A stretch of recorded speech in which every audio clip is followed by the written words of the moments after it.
E o Fluminense estreou na temporada 2025 aqui no estádio em Moça Bonita, em Bangu, empate em 0-0, sem gols. Assim como foi na temporada 2024, o Fluminense estreou jogando fora de casa contra o Volta Redonda, só que naquela oportunidade no Raulino de Oliveira, o Fluminense empatou em 1-1.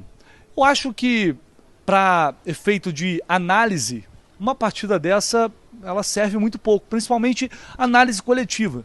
Porque quem imaginava um time solto, um time entrosado, em que as jogadas fossem fluir naturalmente, eu acho que estava com uma expectativa um pouco acima do normal, porque se a gente levar em consideração que esse primeiro jogo no Campeonato Carioca, ele acontece 10 dias depois do início da pré-temporada, não dá para esperar muita coisa.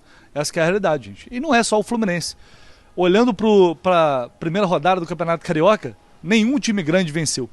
Isso não acontece simplesmente há 51 anos.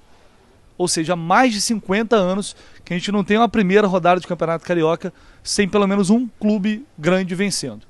Eu acho que isso mostra a dificuldade deste início e, evidentemente, também porque todas as equipes estão utilizando times alternativos, recheados de garotos. Assim como foi o Fluminense hoje aqui em Moça Bonita, com muitos jovens que estrearam, jogaram pela primeira vez profissionalmente hoje diante do Sampaio Corrêa. E isso é muita coisa.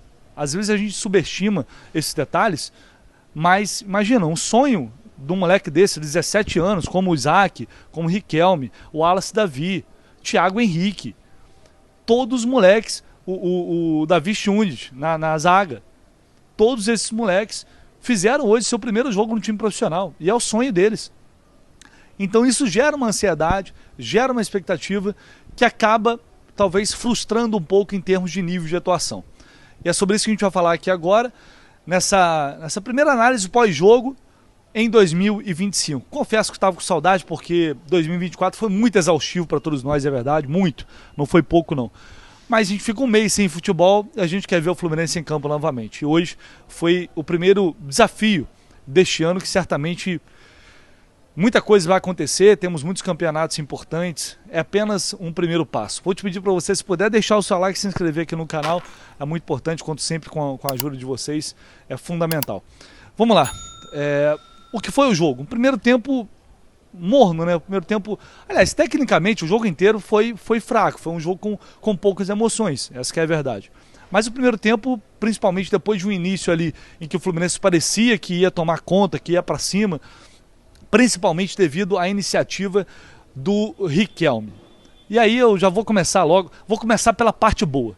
A parte boa do jogo hoje, Moça Bonita, aqui em Moça Bonita, foi Riquelme Felipe. Esse garoto que é uma promessa, esse garoto que promete se firmar rapidamente no profissional, que é uma joia bruta, tem que ser lapidado, tem que ser trabalhado com calma, com tranquilidade, fazendo a transição agora para o profissional, sem pressão, né, aprendendo com os jogadores mais experientes no dia a dia, no CT.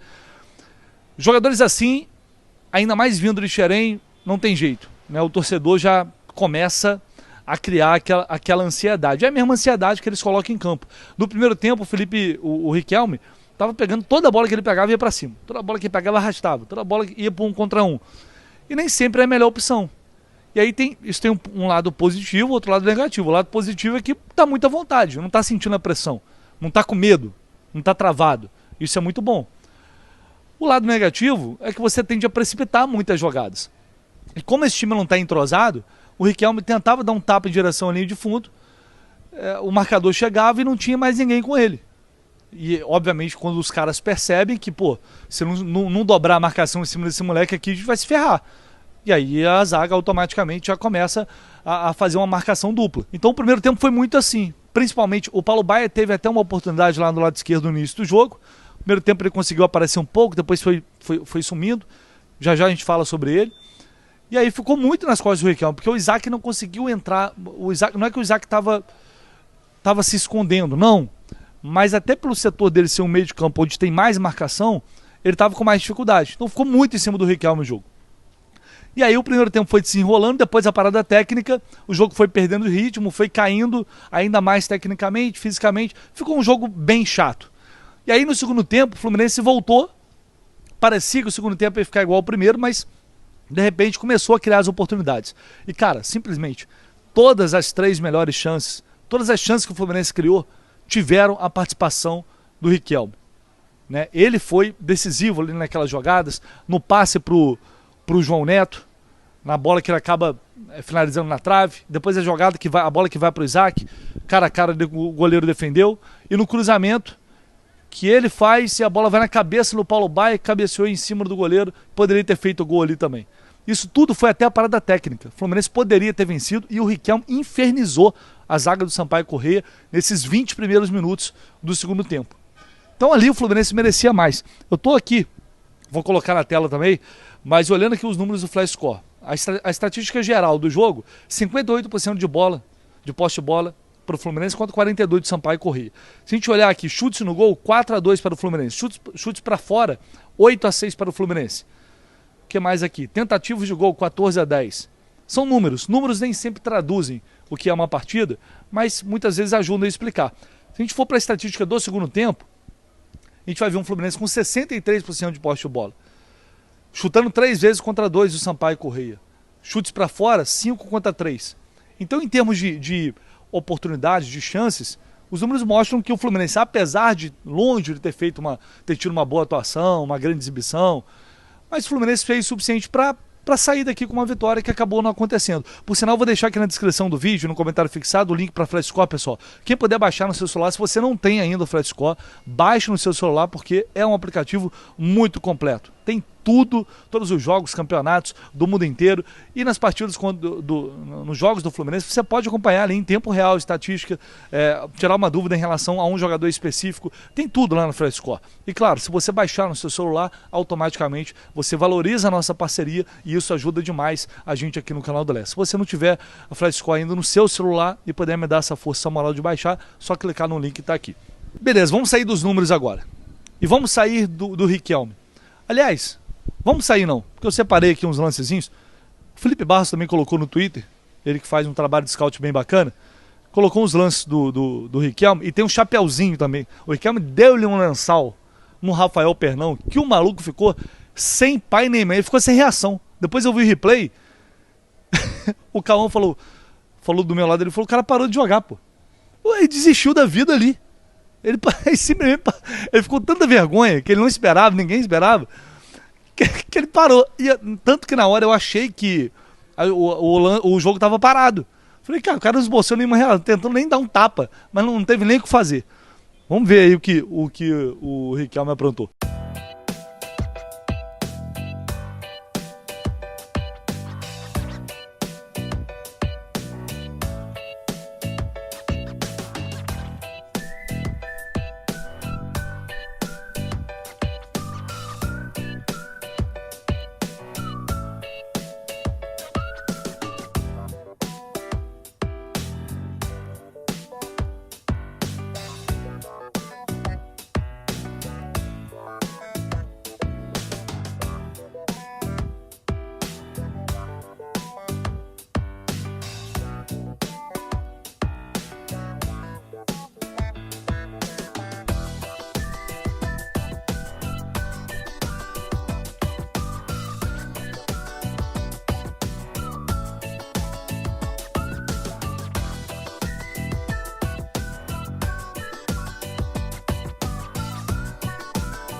Bom, agora sim, né? Depois dessa, pra mim, como eu disse, a melhor parte desse jogo de hoje aqui, Riquelme. Saindo do Riquelme, vamos pro restante do jogo. O que foi o restante do jogo? Da parada técnica, daí em diante, o Fluminense não conseguiu mais jogar. Por que não conseguiu mais jogar? Porque os seus melhores jogadores foram cansando.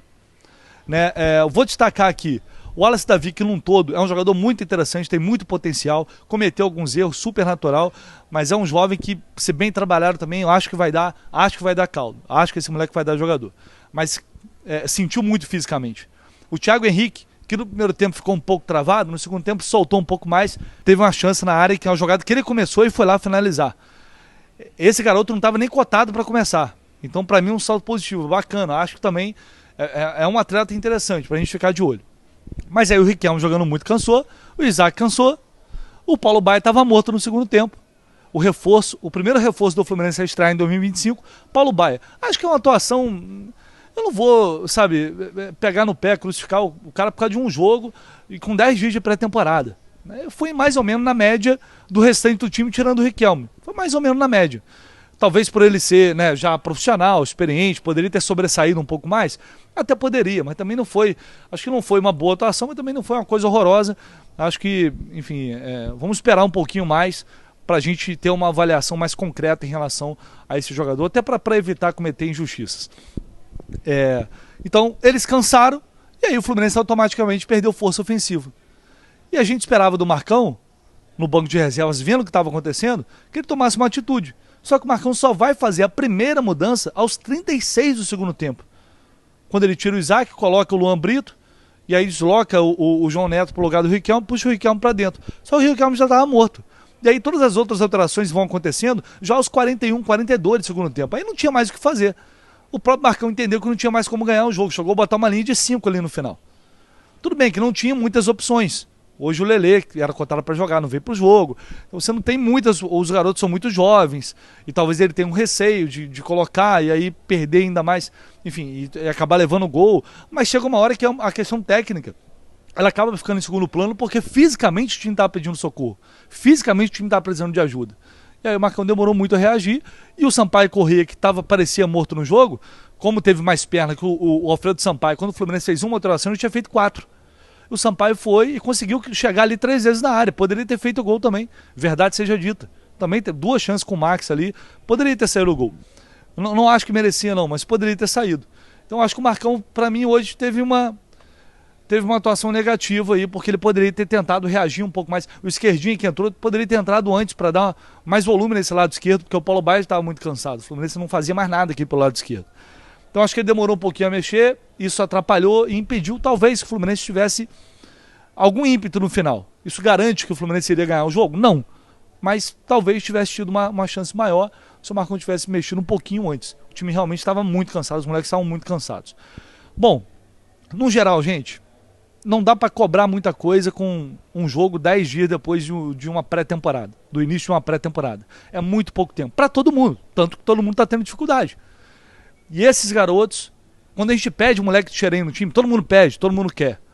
Mas quando coloca e não vai bem, a gente tem que ter consciência, ter paciência. São saindo da adolescência agora com 17 anos, gente. É muito pouco. E dá pra ver que há talento, dá pra ver que há coragem, dá pra ver que há personalidade. Isso é muito bom. Pra mim é um sinal muito positivo. E esses moleques querem muito. Então, individualmente, o Isaac poderia ter entrado mais no jogo. O Paulo Baier poderia ter mostrado um pouco mais. Coletivamente até o time poderia ter, né, jogado um pouquinho, então tira um pouquinho mais de volume. Mas é super natural por ser o primeiro jogo. Já não esperava muita coisa realmente, a não ser individualmente de alguns atletas. Então agora aí para o segundo jogo, em Volta Redonda, que não vai ser um jogo fácil lá no Raulino, como nunca é. Mas pontuar é muito importante. É importante o Marcão fazer o trabalho que ele fez ano passado, para passar o bastão para o Mano Menezes numa situação tranquila, porque a reta final vai ser quase que um clássico atrás do outro. Não foi agradável, não foi um bom jogo, não foi uma boa atuação, mas saio daqui me apegando ao que a gente teve de bom. O Riquelme foi algo muito interessante que aconteceu aqui hoje, tenho certeza que o Isaac vai ser assim e o Wallace Davi vai ser assim também. Fechou, pessoal? Deixe aí seu comentário, se inscreva se você concorda, se você não concorda, se você discorda, fique à vontade. Seu like também, se inscreva aqui no canal do Lessa, é muito importante. Conto muito com vocês, tamo junto e a gente volta já já.